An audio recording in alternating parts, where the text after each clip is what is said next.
Eric. Ano ba yung balbas? Then, kakaulit ka. Hmm. May iba, sa ibang grupo tawag. Ano naman? Ang tawag dito. At saka. Ha? At saka? Ito kasi yan. Hmm. Diba ito, bigote. Oh. At saka, balbas. Wow, ang dami mo talagang alam sa buhay.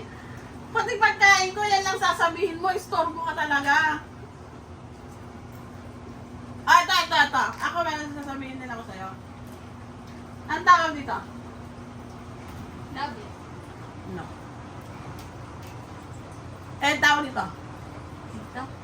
Dito, sa taas. Muso. Hindi yan nguso. Ang nguso pag nasabi, nakaganon. Nguso yan. Ito ang tawag dito, ha? Ito, lobby. Ito, balcony. Ah, diba? Gusto mo ng kalokohan, diba? Oh. Ano ka ngayon?